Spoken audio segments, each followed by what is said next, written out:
look where we find ourselves. What offense did we give God? We've upset him so. Trust gave way to doubt, hope to superstition. We were cursed. So you had 2 ships to film on, and one was at sea and one was in the studio. But what was the biggest adventure through filming?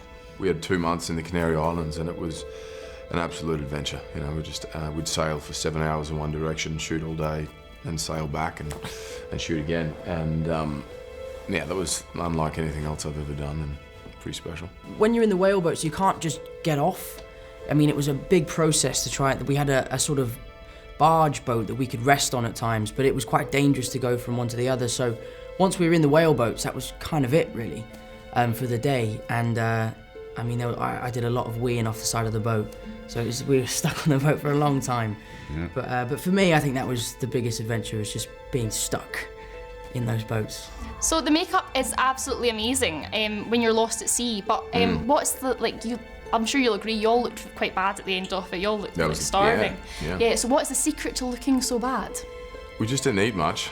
That certainly helped. To be honest, I think it was, you know, us losing the spark in our eye because of the lack of food and, you know, being overtrained by that point and just exhausted.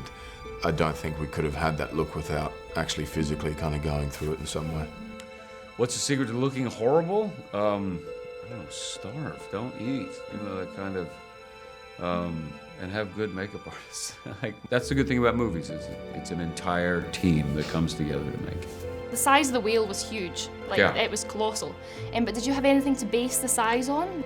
No, we didn't really. I mean, we did a lot of research on what it would look like and how big it would be, like, for example, in comparison to you or the boat.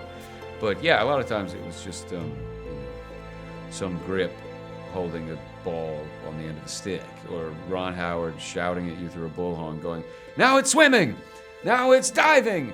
Now it's showing its teeth!" And we're just kind of going, eh. So that was most of that. So what was the hardest thing that you had to do? We did a sort of a boot camp, and we went on a sailing ship, and we did a lot of learning how to row and all that stuff. But what it brought home to me was that it was we're just actors, you know, pretending. You know, these guys did it for real. They went out for 3 years. They left their families. They went to places that, you know, no one had ever been before, and they mightn't have come back. Yeah, just sort of learning to navigate your way around a ship, and the ship from this period and this time. You know, tying knots, climbing the mast, rowing the whale boats and so on. There was a lot of sort of physical prep and training throughout the film, which I don't know when it would come in handy unless I'm on a ship again, I guess. Be the captain, because though I got to go to sailor school and learn all the different things, the best part is that when you're the captain, you just get to tell Chris Hemsworth to do it.